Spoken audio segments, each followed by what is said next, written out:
We're back on the infamous Victoria Gotti show, and I'm here with Leah motherfucking Richards, you guys. The icon, the pioneer, the groundbreaker. Now, Leah, I want to also ask you a couple of questions. Okay. And I want to know, because a lot of people in this ballroom scene, Leah, like the younger generation, they want to be girls because they want to make money. Hmm. You fast money. When you in drags, you get more money. Okay. They do it because somebody say they look cunt, or they do it because they was forced from the ballroom. Right. Is this something that you wanted to be as a child? Like, what in your mind did you say? You know what? I want to be a girl. You felt like you was a girl. A girl. Um, a girl. I got pictures at 6 years old where I could prove it, where I'm standing there with my hands on my hips, giving Mm-hmm. you very runway models effect, but it's always been in me to want to be a girl. My mother and father and my family seen this. I'm the baby of all of them. And they seen it because, we have a lot of gays in my family. So by the time I came, and I'm talking about my uncles and aunts and stuff, it was nothing. Always wanted to be, always been feminine, always been girly. So Okay, so nobody forced Leah. nope. Okay, now what would you want to say, Leah, to the girls out there that's being forced? They doing it for money. They doing it because somebody said they look cunt. They doing it to walk a category.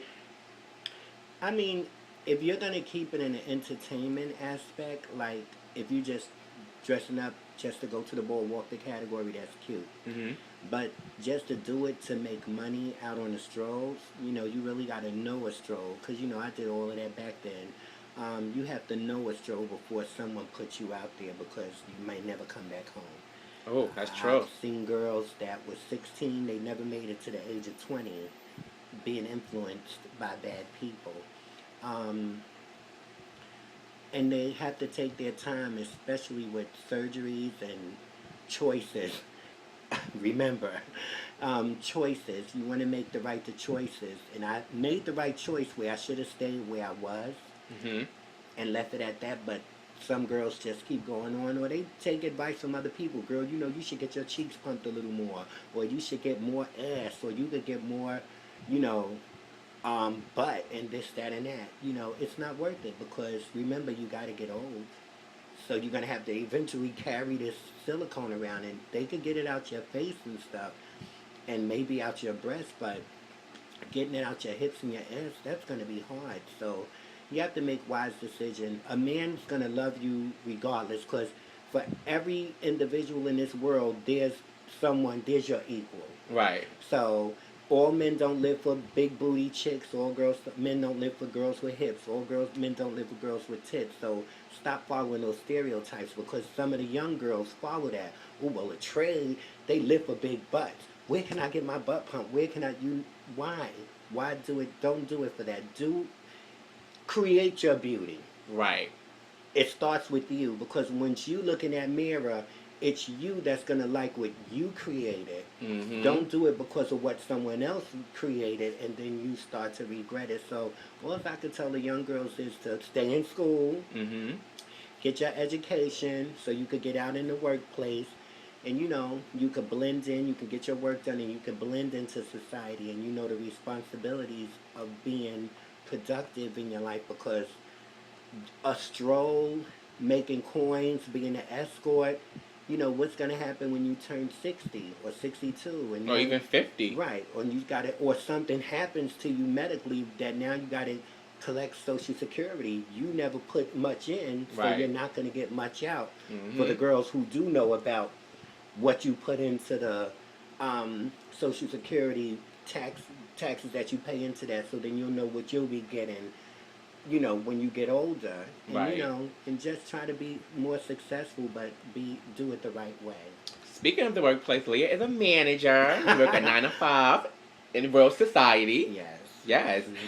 Hmm. Also, Leah, I want to, get into love life. Okay. Now, are you in love, Leah? Is there a man in your life? Not right now. Not right now. There was one. There was two actually, two loves of my life, and the second one, he had died from a. It was a sudden stroke Wow. that came out of nowhere, and it crippled him a little, and then he just died. So since then, I haven't been in a relationship with any other man that I even tattooed his initial on my back. I don't like tattoos. You like, but you got it for your lover. But I got it for him because I wanted something. He was a great man, so I wanted something on me to carry with him. So his name was Kevin. So his K is on my back. Aww. Leah, do you believe in love again? Yes, I do. You do? I'm just not impressed with a lot of people that approach me. Oh, okay. Or just men in general with dramas. They want to be your man, but they got their baby mamas they live with. Oh. Or dramas. One thing Miss Leah don't do, you walked in my house, right? Lovely, lovely, lovely place. Lovely. And all you felt is peace. Peace, yeah. What you walked into, I'm going to make it you. You were me when you walked in. This is what I walk into every day. That's it. I liked it. I liked that, Leah. I liked that. Yep.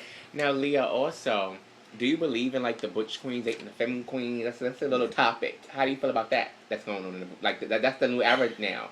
The butch queens are. Oh well, was that the era back in the day as well? It started. Okay. It started, but you know, the more. I'm going to say gentlemen butch queens. And when I say that, that's the gentlemen that honor their femme queens as women and treat them as women versus the ones that just hate them and despise them. I mean, I used to get into it with butch queens back then on the piers and stuff. You know, the ones that are just, they're just out there.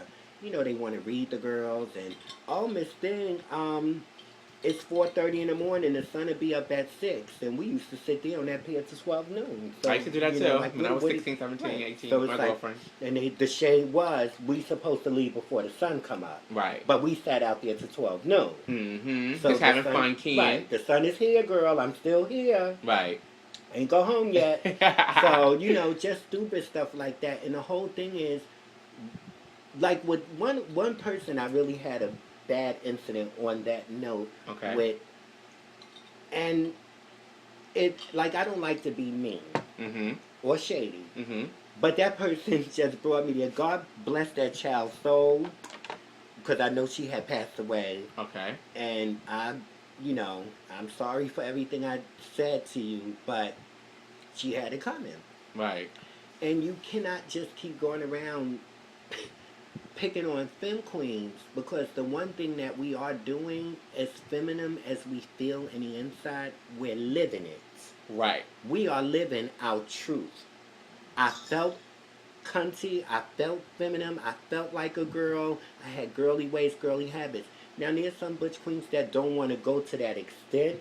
They're comfortable in their own skin. But like I always said, when you're secure within yourself and in your own skin, you can love anyone and everyone around you. It's got to be something going on inside of you to make you keep coming for me. As a femme queen. As a femme queen. So once y'all figure that out, then we'll come to a solution, and then you'll eventually start to like us more or just hate yourself more. Right. Because every day that I wake up, I'm just blessed to be here, be alive, be 45, just turned 45 years old. I've watched a lot of friends go, a lot of queens passing. Oh, I'd like to give a shout out to my girl, Crystal Ebony. Shout outs. Anybody you want to, Leah. Go ahead. God rest her soul. I had to put that out there. That was my damn girl. And we were just talking on Facebook, and she was just commending me on what I did back in the ballroom scene, how I used to turn it out. Just paying total homage in our inbox, and I'm going to miss her deeply. And that's what I mean, a connection from today's generation to then.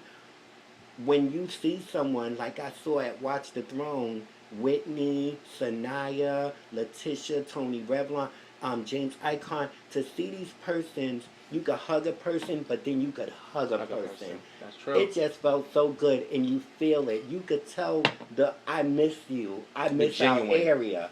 I miss our era. Right. So it felt good seeing all of them. Sanaya and everything. I know Sanaya when she was little. I remember the first thing Sanaya ever said to me. And what was that? At the Mark's Ballroom, in a ball I was going to go, I served again. Sanaya came in the bathroom. I was in the bathroom, and she ran up to me. I didn't know who she was at the time. I started noticing her more when I saw her walk in realness. And she said, I just want to tell you that I love your performance. And she says, one day I'm going to learn how to Vogue.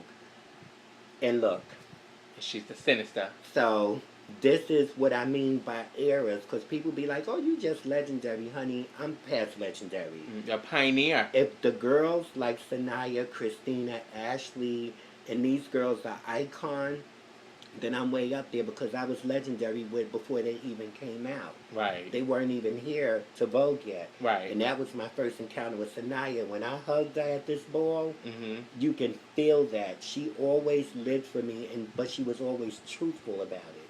She's a beautiful soul. She's a beautiful human being. She's very humble. Right. That's why I don't understand why a lot of butch queens just go after the femme queens. I don't know. It's because they want us to look a certain way. Mm-hmm. You would live for this femme queen because she's the drop dead beauty versus this one where she's just average. Right.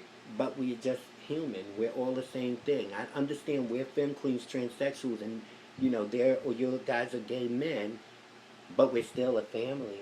At the end of the day. It's like we're brothers and sisters. So that's what I hope the newer generation of butch queens can do. And stop reading a girl, spooking them on the train, all on the things. And I said this on another interview.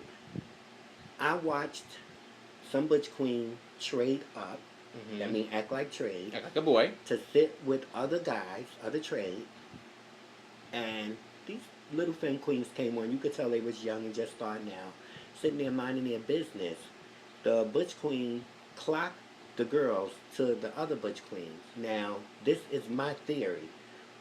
What would happen if they got off at the same stop as them little femme queens and went and beat them and put them in a hospital and they're fighting for their lives? Can you really say that you could go home and sleep knowing that this child is fighting for her life or possibly die just because you wanted to say that's a man? That's a man. And like I always said, don't ever call me a man. Call me what I am. I'm a transsexual. I'm a trans. I know that's right. Not a man. Don't call me a man. I'm a trans. I've never carried myself like a man. I don't act like a man. I don't live like a man. And I don't do things that men do. So therefore, I'm not a man. Because if you could walk around and you got a mustache and a beard and you could call yourself a girl, then what the fuck am I? Right. I know that's right, Leah. Now, Leah, what do you want the Bowman to remember you as? Well, they're always going to remember me as this. Oh, and that's the original motherfucking cat, you guys. Meow. And this is a picture, you guys, of Leah. Like I told you before, I saw all how she looked before. This is what it was given before we're going to call it an accident, Leah, right? Yeah. That's what we call it. A surgical accident. A bad decision. A bad decision, you guys. That's what Leah was giving you before, back in her day when she was reigning as the cat. That's her, you guys. Comment, like this video. Any more shout outs, Leah, you have for anybody? The only shout out that I have, I have a shout out. I shout out to everyone in the ballroom community. Okay. I shout out to all of you for what you're doing today and keeping the ballroom community alive, keeping it, expanding. Because in our era, we ain't have branches and none of that stuff. So, they're giving us, what we want. And we're keeping our legacy alive. And let's just keep it in a positive, way. Thank you so much, Leah, for doing this for me. You're welcome, sweetie.